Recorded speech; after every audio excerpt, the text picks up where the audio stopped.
students, now welcome to Statisticspedia. Now we will continue the lecture which was based on sampling. Now in the previous video हमने theoretical based questions किए थे on the sampling. आज हम continue करेंगे sampling वाले topic को, but आज सारे जो questions हैं वो calculation based questions हैं. ठीक है, तो चलिए let's begin with it now.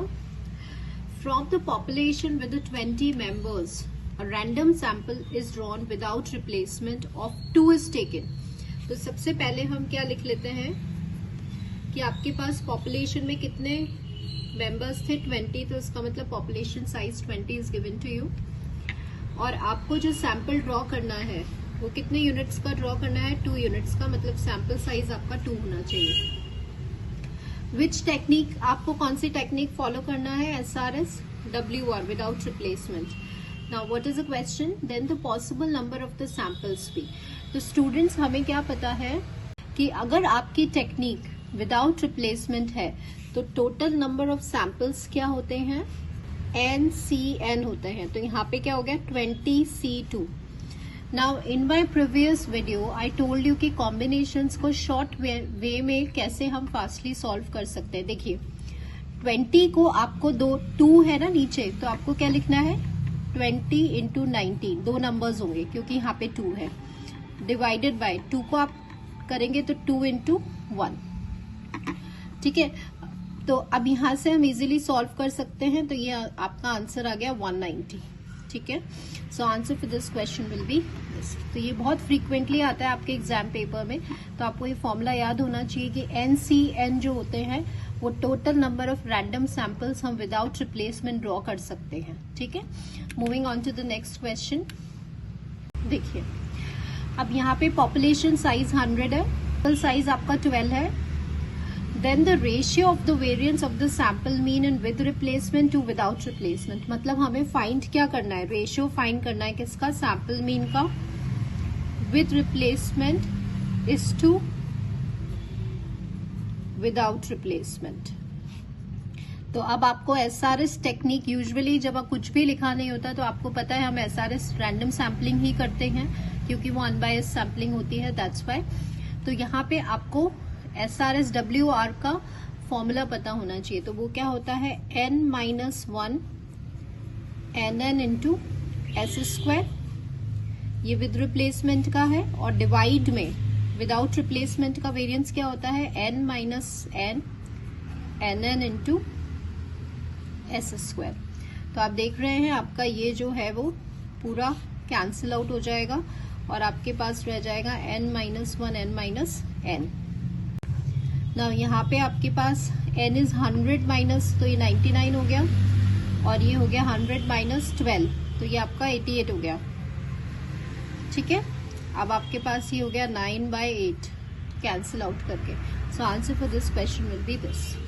अब ये बहुत फ्रीक्वेंटली आस्क्ड क्वेश्चन है, यूजुअली 1 क्वेश्चन इसका बनता ही है स्ट्रेटिफाइड सैम्पलिंग का आपके एग्जाम पेपर में. चलिए इसको सॉल्व करते हैं. A population of 800 is divided into 3 stratas. Then the size and standard deviation.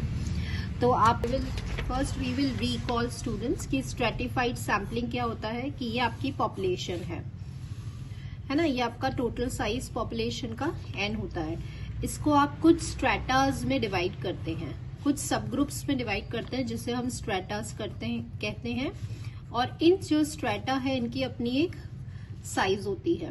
ठीक है, इस स्ट्रैटा का अपना एक स्टैंडर्ड डेविएशन होता है, और फिर आप इन स्ट्रैटाज में से कुछ यूनिट्स जो है उनको SRS वाली टेक्निक से ड्रॉ करते हैं, है ना, simple random sampling without replacement से, फ्रॉम ईच स्ट्रैटम. तो ये जो आपका सैंपल है that constitutes your stratified sample. ठीक है, तो अब आपके क्वेश्चन में क्या गिवन है कि आपका पॉपुलेशन साइज कितना है, 800 है, और इस पॉपुलेशन को आपने कितने स्ट्रैटा में डिवाइड करा, 3 स्ट्रैटा में डिवाइड करा. तो K क्या है यहाँ पे 3, यहाँ पे सिर्फ 3 ही स्ट्रैटा है. ठीक है, the size and the standard deviation, students क्या दिया हुआ है, हर स्ट्रैटम की साइज दी हुई है. तो ये क्या है 200, 300 एंड 300. ठीक है। तो N1, N2, N3 ध्यान रखना है। अभी हम पॉपुलेशन स्ट्रेटम साइज की बात कर रहे हैं, capital N1, capital N2, capital N3। Standard deviation है, मतलब ये S1, S2, S3 गिवन है आपको। अब आगे आइए, a stratified sample of 120 unit. अब सैंपल की साइज क्या है? 120। That is drawn from the population. The size of the stratum from second stratum by Neyman's allocation is what. तो स्टूडेंट्स, अब आपने स्ट्रेटिफाइड सैम्पलिंग में बहुत सारे फॉर्मुलेस एलोकेशन प्रॉब्लम पढ़ा होगा, जिसमें आपने नेमन्स एलोकेशन एंड ऑप्टिमम एलोकेशन पढ़ा होगा, राइट। तो नेमन्स एलोकेशन का फॉर्मूला हमें याद होना चाहिए कि आपको क्या बताना है, आपको ये बताना है, और इसका साइज आपको बताना है नेमन्स एलोकेशन से। तो स्टूडेंट्स, अभी हमने क्या पढ़ा है, let me write it over here. यहाँ पे आपको कैपिटल N क्या गिवन है? 800। सो बाय नेमन्स एलोकेशन, अभी क्या होता है, नेमन्स एलोकेशन का फॉर्मूला क्या है? NI N, NI, SI, summation I, NI, SI. So this is a formula. तो NI मतलब आपने कितनी यूनिट्स हर स्ट्रेटम में से ड्रॉ किया है, that is the meaning of NI, है ना। अब यहाँ पे आपको क्या निकालना है? What you have to find, second stratum निकालना है आपको। तो मतलब आपको क्या निकालना है? यहाँ पे N2 निकालना है। तो फॉर्मूला क्या हो जाएगा? N2 S2 डिवाइडेड बाय, ध्यान रखना है यहाँ समेशन है, समेशन मतलब तीनों के लिए जाएगा, N1 S1, N2 S2 और N3 S3। अब आप देखिए, N आपके पास, अब आपको कुछ नहीं करना, वैल्यूज पुट करना है। कैपिटल N2 300 है, S2 आपका 8 है, और N1 S1, तो देखिए ये आपका N1 है और ये आपका S1 है, तो ये हो गया आपका 1200। N2 और S2, तो ये हो गया आपका 2400, है ना। और N3 और S3, this is N3 and this is this, तो ये हो गया आपका 3600, ठीक है। तो आप 7200। तो अब आप इसको सॉल्व करेंगे तो ये हो गया आपका 40, ठीक है। तो answer for this question will be 40 is answer.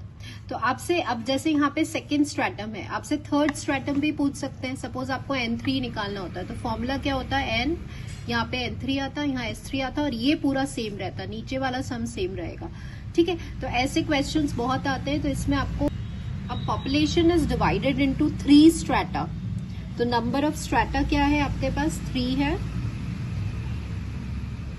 Consisting of 20, 30 and 50 units. मतलब कि हर स्ट्रेटा की जो साइज है N1,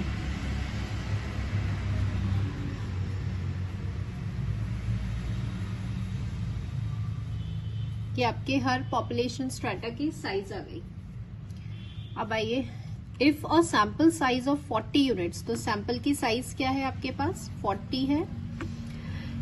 then the number of units drawn in respectively in each strata with a proportional allocation. So now students, अब आपका जो allocation है वो कैसा है? proportional allocation है।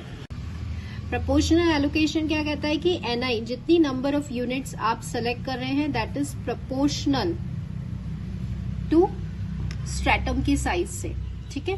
और जब आप इसको solve करते हैं तो आपका आता है NI equals to N by N into NI। तो ये आपका प्रोपोर्शनल एलोकेशन है। एंड वन थिंग मोर, ये जो रेशियो होता है इसे हम कहते हैं सैम्पलिंग फ्रैक्शन, ये आपको याद होना चाहिए।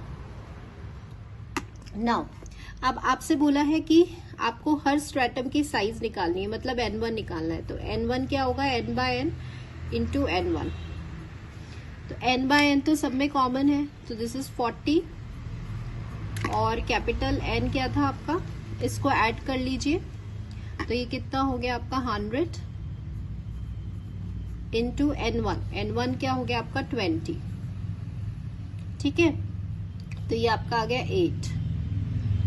सिमिलरली N2, तो N by N सेम रहेगा, बस यहाँ पे ये चेंज आएगा, तो ये हो गया 40 by 100 into N2। N2 is 30, तो ये आपका हो गया 12। आपने ये कैपिटल N कैसे लिया? कैपिटल N मतलब N1 plus N2 plus N3।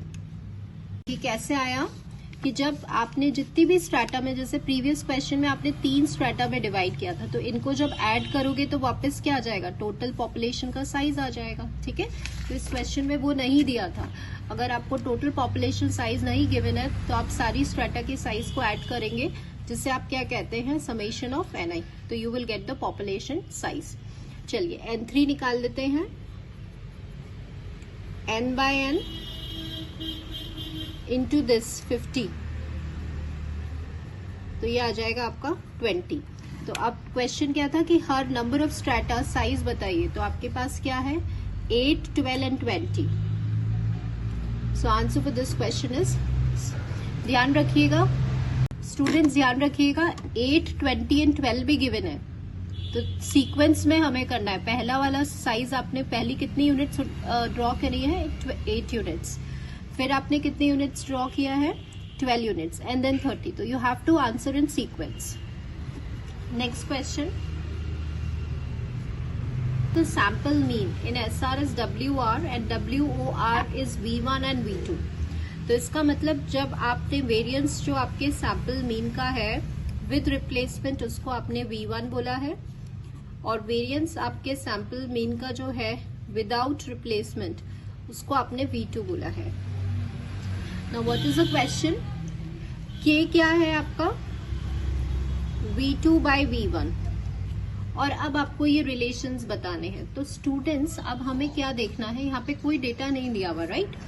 But what we know, आपको क्या पता है कि विदाउट रिप्लेसमेंट का वेरिएंस हमेशा लेस होता है विद रिप्लेसमेंट के वेरिएंस से। ठीक है, let me write it over here.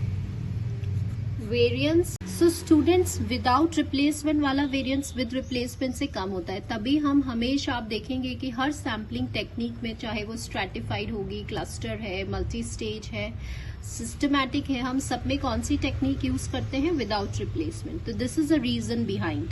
ठीक है, तो इसका वेरिएंस हमेशा लेस होता है विद रिप्लेसमेंट से। अब सपोज आपको क्या करना है? V2 और V1 का रेशियो लेना है। V2 क्या है? Without replacement. तो हम इसको ऐसे, इसको हमने डिवाइड कर दिया। So we have simply divide by this, और जब ये इधर आएगा तो ये वाली वैल्यू आपकी लेस देन 1 हो जाएगी। अब ये क्या है आपका? विदाउट रिप्लेसमेंट आपने क्या लेट किया था? V2, और विद रिप्लेसमेंट आपने क्या लेट किया था? V1, and this value it is less than 1। तो क्वेश्चन में K की वैल्यू क्या है? What is K? V2 by V1। तो अल्टीमेटली आपका जो K है वो क्या हो गया? लेस देन 1 हो गया। So answer for this question will be this. So students, आज हमने बहुत सारे क्वेश्चंस कंप्यूटेशनल बेस्ड सॉल्व करे हैं। बिल्कुल इसी पैटर्न के क्वेश्चंस आपके एग्जाम में आते हैं, बट आपको इस पे ये फॉर्मुलेज और जो क्वेश्चन में क्या पूछा जा रहा है that you must know. So proportional allocation, Neyman's allocations plus variance without replacement हम क्यों प्रेफर करते हैं, ये सारे ही कॉन्सेप्चुअल और बेसिक क्वेश्चंस हैं। So if you like the video, और अगर आपको थोड़ा भी समझ में आ रहा है इसके जो कॉन्सेप्ट्स हैं, then do like the video, so that because ये एक मेरे लिए ये एक मैसेज होता है कि yes the students, you are getting the concepts and I will make more and more videos related to the topics. ठीक है, and share and also share the video to the maximum students. So studio रहेगा वो ANOVA पे रहेगा। ठीक है, ANOVA जो आपका डिजाइन ऑफ एक्सपेरिमेंट वाला पेपर था, बिल्कुल ऐसे ही हम थ्योरेटिकल क्वेश्चंस और कैलकुलेशन बेस्ड क्वेश्चंस सॉल्व करेंगे। ठीक है, so thank you students for watching the video.